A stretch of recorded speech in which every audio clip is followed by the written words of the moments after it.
Thank you very much, and welcome to the Pittsburgh Land Bank regular board meeting for July 14th, 2023.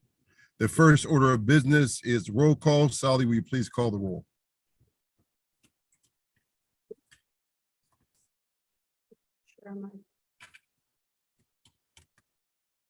Hello, can you hear me? Oh, yes. Thank you, Councilman Burgess. Just trying to get to my next slide here. This is Sally Stadelman, Chair of the Pittsburgh, Manager of the Pittsburgh Land Bank, calling roll. Reverend Ricky Burgess. Here. Dr. Bay, Dr. Jamil Bay. Councilman Daniel Lavelle. Here. Councilman Bobby Wilson. Karen Breen. Virtually here. Steve Mazza. Here. And Wanda Wilson. Here. All right, back to you, Chair. Thank you very much. That takes us to public comment. If any of the members want to speak during public comments, please use the hand function in the bottom webinar control menu rather. Please begin with your name, address, or neighborhood or organizational affiliation. Each public speaker will have 3 minutes to address the board. Are there any public speakers? All right. Let me just confirm with City Channel here. I am not seeing public speakers. I am not seeing any public speakers on the line. Okay, there's another time at the end of the meeting. All right, let's go to our agenda.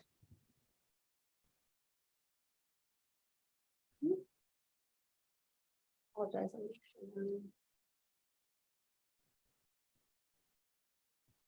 All right, first of all, I'll accept the motion to approve the minutes. So moved. Second. Any conversation? Seeing none, all in favor, signify by saying aye. Aye.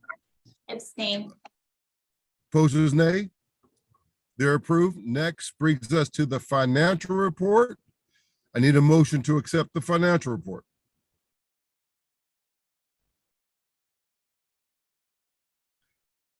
Need a motion. So moved. Second. Need a second. Any conversation? No conversation. All those in favor signify by saying aye. Aye. Aye. Opposers, nay. They are approved. Takes us to my report. So are these actions, Sally? Yes, yes. Please. All right, I need a motion to approve the URA administrative revolving. So do we need to talk about it? Or I'm just asking for I'll ask for the motion and then you can give background, okay? Yes. I need a motion to approve the URA administrative revolving fund for the second quarter of 2023. So moved. Second. Sally? Okay, and this is the standard invoice that the land bank pays to the Urban Redevelopment Authority for their staff support. It also covers the salary of the manager, and the invoice was provided to board members on the board drive. And also, Thank you very much. Any conversation or questions? If not, all those in favor signify by saying aye. Aye. Those opposed? That takes us to the approval of McGee Maruka invoice for 2021 and 2022 financial audits. I need a motion. Motion to approve. Need a second.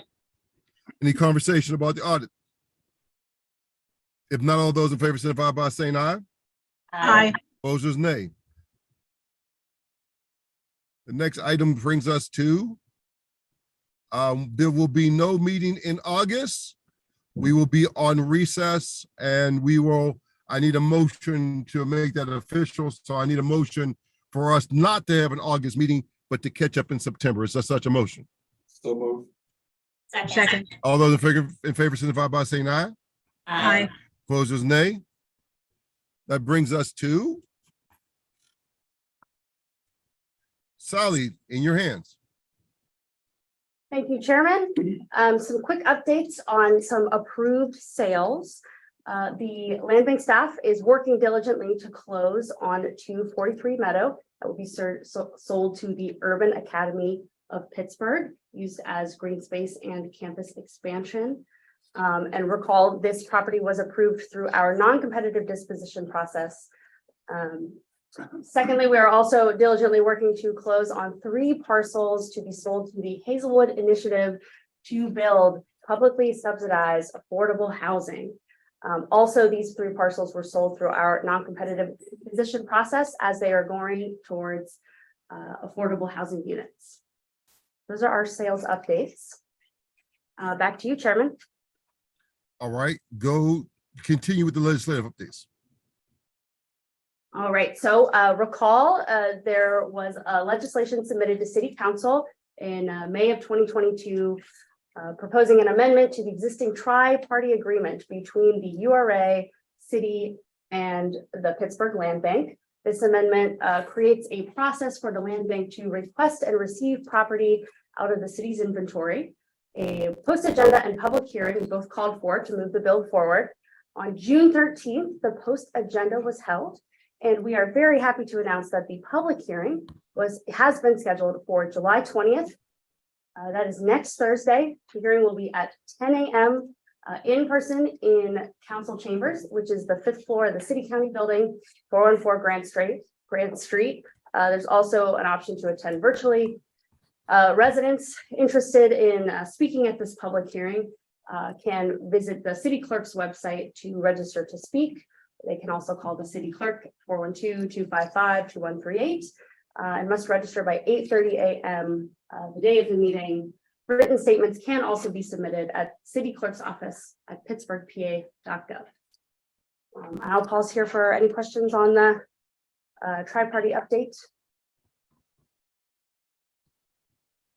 All right, and I will, our second legislative update, a very exciting one.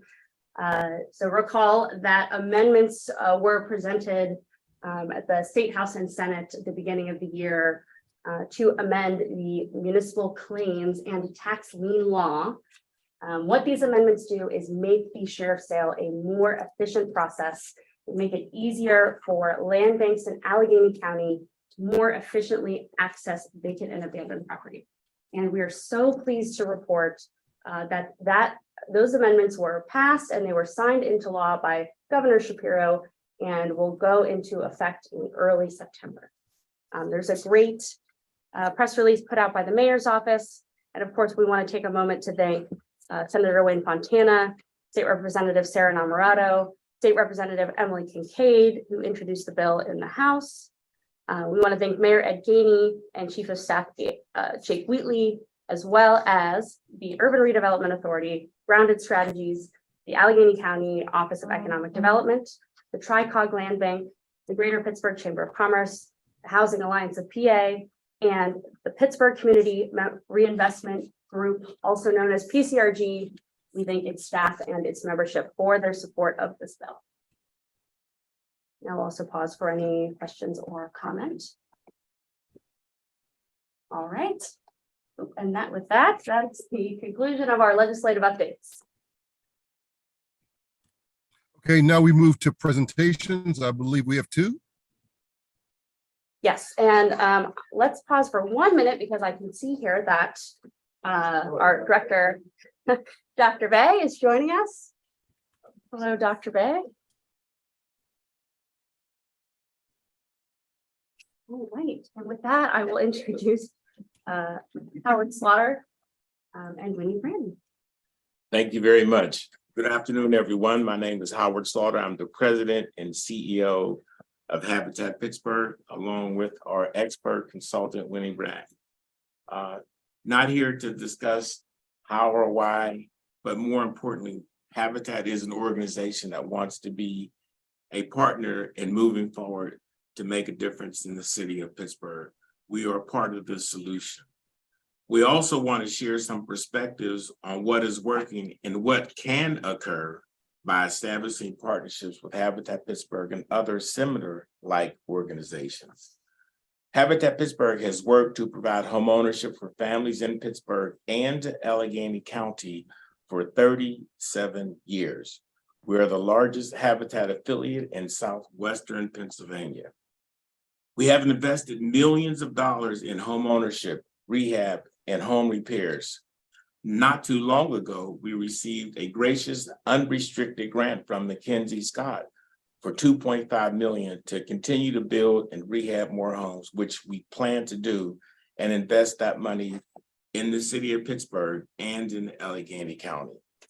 We have an engaging and knowledgeable board of directors, as well as a staff who supports the idea of working more collaboratively with the Pittsburgh Land Bank. Land banks can have a positive economic and humanistic impact in our communities. No one can disagree with that, but we are in dire need of more quality, affordable home ownership in Pittsburgh. Too many neighborhoods have significantly high transient populations in the city. Home ownership is a key to minimizing the growth of transitory neighborhoods. In the past 6 years, Habitat Pittsburgh has contributed to the economic growth in the city of Pittsburgh directly. And here is just a snapshot of some of those statistical truths. Habitat is the only lender in the city of Pittsburgh that loans money for home ownership with a 30-year, 0% fixed rate mortgage to families we serve. 95% of our mortgages that we have made in the past 6 years were to Black women.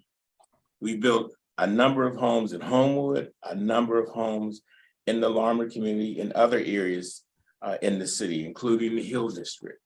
We also support nonprofits like Larmer Consensus Group, which is where we are located. We've given that nonprofit $364,066 in grants alone. Habitat Pittsburgh has provided mortgage financing, and we are the bank. So when consumers work with us, if they follow and complete our programs, they can be assured that they will get a mortgage. We do not need a bank to provide a 30-year mortgage, although we work with many financial institutions. For every home we have sold, we have spent upwards of $1.636 million in predominantly minority neighborhoods throughout the city of Pittsburgh. And the total appraised value of those homes exceeds $2 million. We also have financed homes for veterans. And I just want to say, if anyone in the room is a veteran or watching, thank you for your service. I happen to be a veteran myself. Not long ago, Habitat International completed an economic impact report for Habitat Pittsburgh to quantify our economic impact for homes we have built over a 1-year period. And if we just took 1 year's economic impact numbers and multiply that over the 37 years that we've been in Pittsburgh, you would see an exponential economic growth. Let me just give you another snapshot of what we've done in just 1 year. The total economic impact of Habitat Pittsburgh's investments in 2019 was $4,044,734. Significant impact.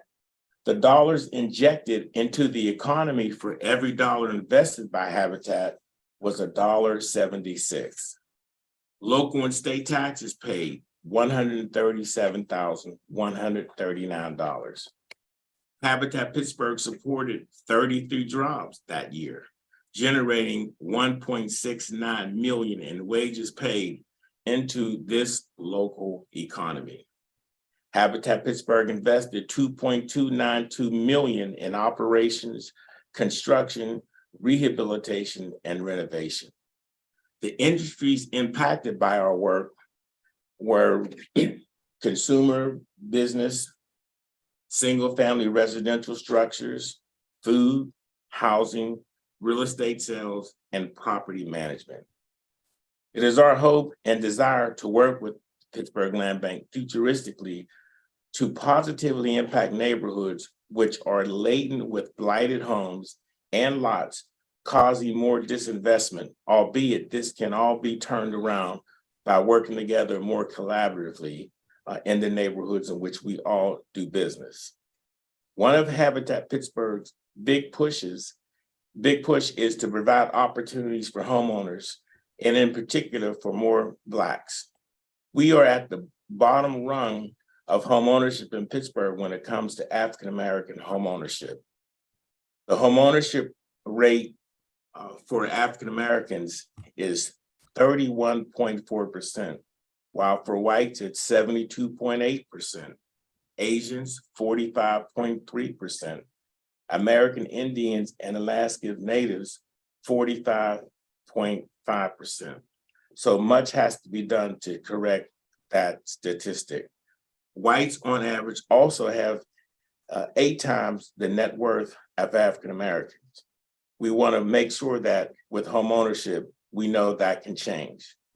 The preponderance of Habitat Pittsburgh's homes have been sold to Blacks, nearly 95%, which creates generational wealth, helps to stabilize communities, increases the tax base, and is a good idea for kids who don't have to move frequently and provides a level of safety for families. Land banks are working in Pennsylvania and in many other cities. We have documented that through the work we have done in our report, which you will hear a little bit about from Winnie in just a few minutes.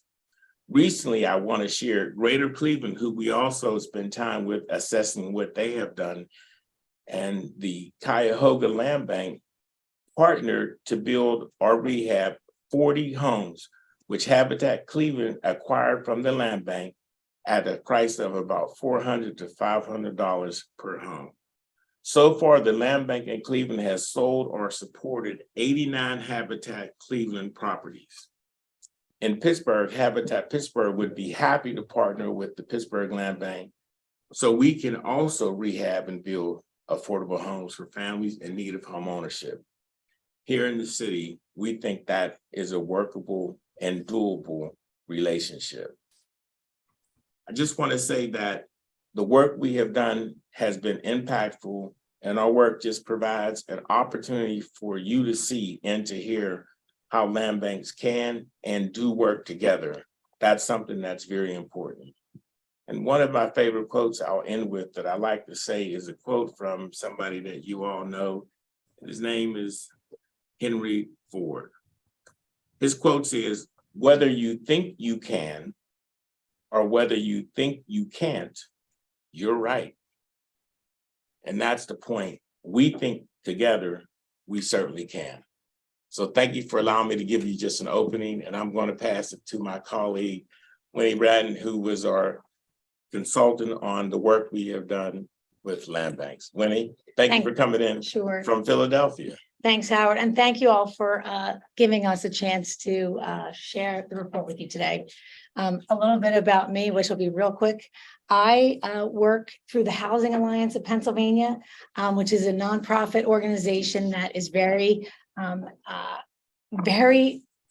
great at advocating for communities and making sure that everyone has a home. And as part of its mission, it also deals with blight initiatives and trying to help repurpose those properties. So that's one piece of me, but I also serve as an independent consultant through that phase of my work. I came to Howard to do the report, and I'm also an attorney, and I have a law practice that focuses mainly on vacant and abandoned properties, and I'm the solicitor to the controller of Delaware County. So I wear a bunch of different hats, but I can tell you right now, I love land banks, and I have been advocating for them for about 9 years, coming on 10 years. And the reason I do it is because it is a tool that has proven itself to help get land to projects, right? So think about the land, and I don't want to just think about the properties. Howard's use of the word humanistic reminded me that it's about the people, not the properties, because we often focus just on the structure. So what is it that we're trying to achieve? We're trying to use the land to benefit residents, to benefit community members, to get people into homes. So how do we do that? And how do we make projects work? The great part about land banks is that they can be terrific partners on projects because they can make the land available for free or at little cost. Some of the projects that people want to go forward with, they don't make sense economically. You can't do the project, sell the property, or get the person into the house at the dollar amount that will be borne by the market or even by subsidies. Having land that you can use as that subsidy or that free land often makes these projects that are hard to do economically feasible and viable. So that is really how I like to think about land banks initially, as a facilitator for getting land at low or nominal cost for projects that communities want. So when you think about the land banks in Pennsylvania, first we remember that municipalities, counties and municipalities can create a land bank. When they create the land bank by the ordinance, they can set disposition priorities. There's often fear that if the land bank starts transferring properties, it's going to be to all the developers that have cozy relationships, et cetera. But that's not the case. The land bank can dictate disposition, and that's the beauty of it. They don't have to go to the highest bidder. They can set disposition strategies and priorities. Many of the land banks in Pennsylvania, the number one priority is residential housing. Sometimes they say affordable housing. They may say owner occupied housing because they really have enough rental housing, but it's based on community needs. So that's the other big part of the land banks that I really love. It's that community driven disposition priorities that get set by those creating the land bank. So the other part of it is that you can include covenants and deed restrictions that can safeguard all the work that you put into selecting these properties, selecting the end user, and making sure that they comply. So there's all kinds of strategies that lawyers, I'm sure at the URA, are familiar with that can make that happen.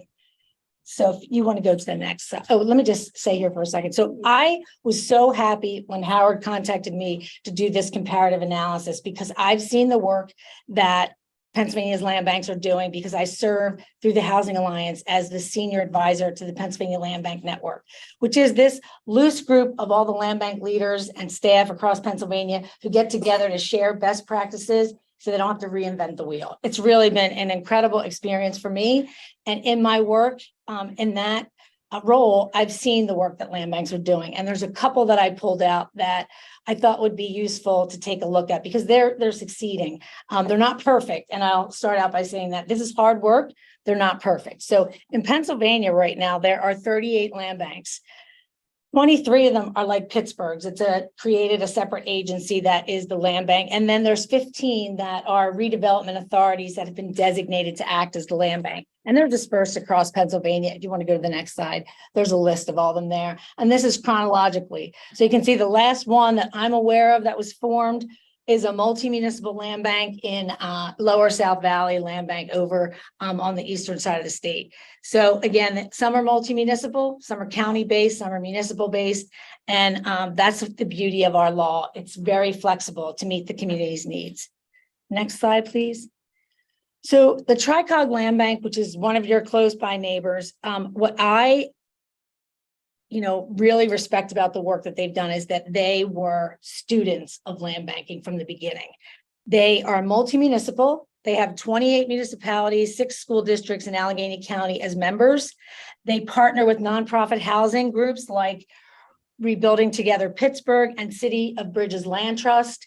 And they are moving properties to sale. I think the data, I'm just going to pull up in the report, you'll see for each of the land banks, there's a data snapshot like this that gives like some basic data, and then there's a lot of narrative behind it. But this is really what most people want to see, right? What are they doing? How many properties are they transacting? So for Tricog, through December 31st of 2022, they had they had acquired 89 properties and they sold 40. Now later, I see that I had in the report, you'll see they acquired 99 properties as of March, the end of March this year, and they sold 47. So they're moving properties. Is it hundreds of thousands of properties or thousands of properties? No, but they are making a dent in the communities where they're working.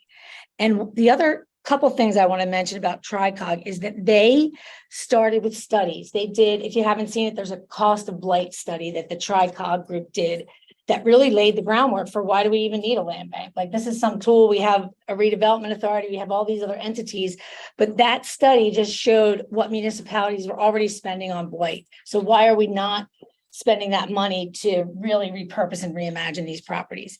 A couple of other things they've done, which I really admire, is that they are innovators. So they do the studies and then they look at what they find and then they try to come up with creative solutions that work for them. And one of them is this relationship they have with Rebuilding Together Pittsburgh and City of Bridges Land Trust. They're trying to focus with an equity lens on how to do this in a meaningful way that matters for the people that they're serving. They also recently completed a 5-year strategic plan, which sets a path for what they're going to try to achieve over the next 5 years. And I'll just go back for a moment to their study, and they're being students. They recently did a vacant land report, which was intended to show like we might demolish structures. There's a lot of vacant lots out there, and there isn't enough interest or economics that would allow homes to be built on those. So what are we going to do with all these vacant lots? So now they're trying to come up with solutions for what to do with the vacant lots. And they just got a $25,000 grant from Center for Community Progress to try an innovative pilot project that's going to try to see how they can come up with uses for all the vacant lots. The other couple other things to mention is they're big on partnerships. Community engagement is built into their operations. They're very open. Their website is full of all the data, all of the reports they've done, and it's easy to access their minutes, agendas, and everything else. And they're transparent, as I said, community engagement partners. Okay, next slide, please. And just go back for one more second. I'm sorry. The Cricog Land Bank, they did this project, and they were able to get title insurance. They're moving families into these homes. And they're succeeding. So the next one, please. I thought I had one in there for Westmoreland County. I'm just going to talk about Westmoreland. Oh, here we go. Okay.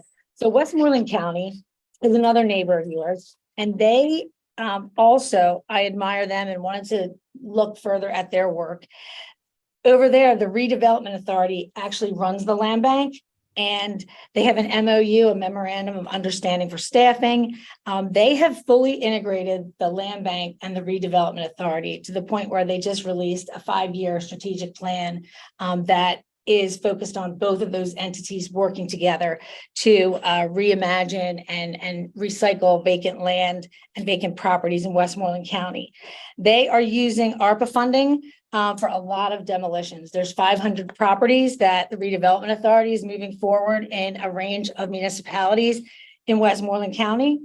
And the other part of Westmoreland County's land bank that I really liked is right from the beginning, their board was like, okay, let's try to operate this like a startup and focus on a targeted area, targeted objectives, and see how we can make the process work. They're very big on using technology. They've developed a couple apps to help both developers and staff stay in tune with everything that's happening, properties that are available, money that's coming in, or grants that they can apply for. So they're very tech savvy and they're very innovative in how they are trying to use technology in a way that benefits not only the staff, but also what they think of as their customers, right? The residents and the developers and the folks that will take that land and turn it into something productive. So the next one, please. So, oh yeah, that would be great. So I am from Philadelphia and I have been very much engaged with vacant land there from before I even started to do this work, because I would walk by and be like, this seems like a waste. Like, why isn't anybody doing anything with this? So Philadelphia's land bank has been operating from 2014 after a range of issues that dealt with allegations of sweetheart deals for developers through pre-existing agencies. The land bank got reshuffled in 2019 and it was moved into under this umbrella organization, the Philadelphia Housing Development Corporation. Their MOUs with PHDC and the land bank and the redevelopment authority, and they all operate under that one umbrella organization, which is working well there. And PHDC serves as the Community Development Corporation for the city and works closely with the city's Department of Planning and Development. So for Philly, what they do is they have a large inventory of surplus publicly owned properties. I think there are 5,200 properties right now in that inventory. In addition to that, the estimated number of privately owned, tax delinquent, abandoned properties is 30,000. So they have two big buckets. One is the publicly owned and the other is the privately owned tax delinquent. So they couldn't agree to transfer all of those publicly owned lands into the land bank, which was the original goal, the original intent. But they determined that we don't really need to get them under title together. We just need them all to be disposed of through one process. And that's what they do now. So if there are properties that the land bank, the URA, and PHTC want to offer out to the public through either an RFP or on their map where you can go in and pick a property and submit a proposal, the land bank gets the property. The land bank does not pay for the property when it's transferred from the URA or from the PHDC or from the city. It's transferred over because the vision is that the land bank is performing a service for the city and for those agencies in order to move it back to productive use. So that's how it's set up to be that disposer of properties from the multiple land holding agencies in the city. Next slide, please.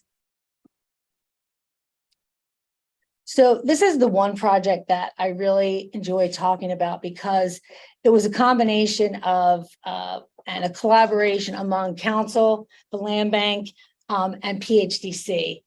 And the goal here was to try to get some new affordable homes in Philadelphia in targeted neighborhoods where there was a need and land. So through this program, City Council and the whole group is moving forward with 1,000 new home buyers. And they've already sold some of the properties, but the properties are going to be income qualified for City of Philadelphia employees as a first group. A lot of land banks around the country have preferences, and they're allowed to do this. They may, for the first 30 days, the only person who can apply for this project has to be a city employee.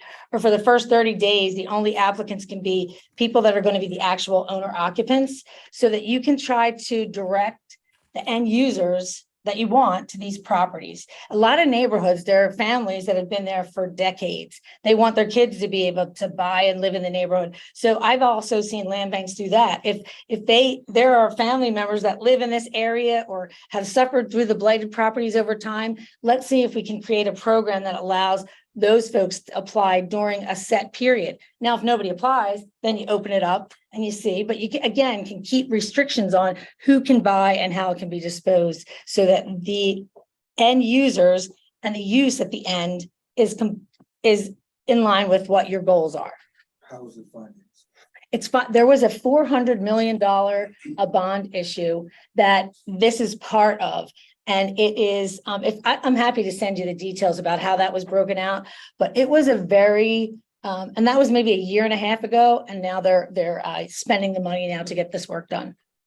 How do you vet the contractors? Who does the work? What are the qualifications? Is it minority participation, minority mentorship?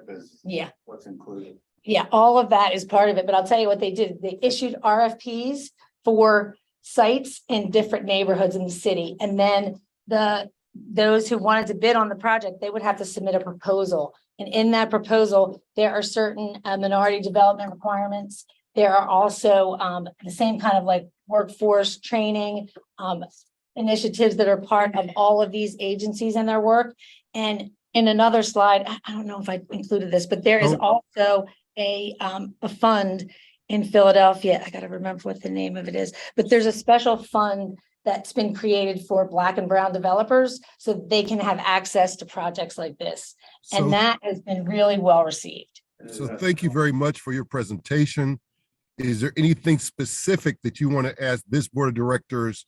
We appreciate the snapshot. Is there anything specific that you haven't asked for us before we go on to our next presentation? Yeah, the only thing I would close with is that, if you want to slide to the end even, for the Cuyahoga Land Bank, they had two things at the beginning, and that was dedicated funding. So you have that commitment to longevity, that it's going to be around for, a couple of years so people can really dig in.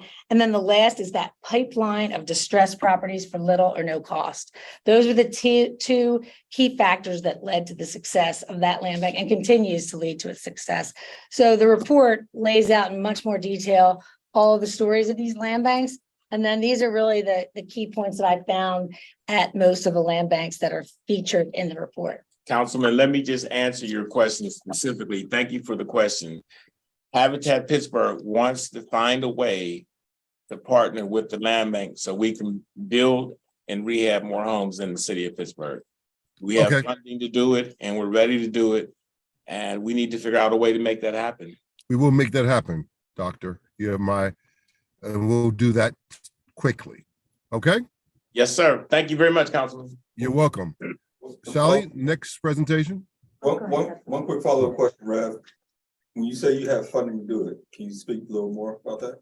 Yeah, we haven't come to the city for any of our funding at all. So we have raised our funds. We have a portfolio of mortgages that we have that are assets. We can sell mortgages. We're a bank in that sense. So we do have funding to do, and we're able to go out and partner. I can tell you right now, Habitat International, and we just talked to a major bank here in Pittsburgh. They're considering somewhere upwards of 20 million in this particular fund that would be national, that we would have access to. The fund overall is going to be about 100 million. Habitat International has already put in 10 million in that fund. So there are buckets that we can go to, but I think we can do it collaboratively. But we do have to start funding, but we do have funding to start today. So give me let me have a chat with the URA and the land bank staff, and within 10 days, I'll get back to you to start talking about a process. I am a fan of Habitat for Humanity. I don't want to make promises, but I do think this is a partnership that we should investigate immediately. And you have my word as chair that I'll begin that process immediately. Okay? Thank you, Councilman. Thank you all for the time today. We really appreciate it. We're going to get out of your way. All right. Great Sally, day. you too, be blessed. Thank you so much. This brings us, Chair, to our second round of public comment. Okay, I thought there was a second presentation, but those are the only two. Oh, Got yeah, it. yes. All right. So if there is a person who wishes to participate in public comment, please, use the raise the hand function at the bottom of the webinar control menu. Please begin with your name, address, or neighborhood, or your organization affiliation. Each speaker has 3 minutes to address the board. Is there anyone? Do not see anyone here. And let me just confirm a city channel that there's no one waiting in the lobby to make public comment. No, just what you're seeing in the attendees list.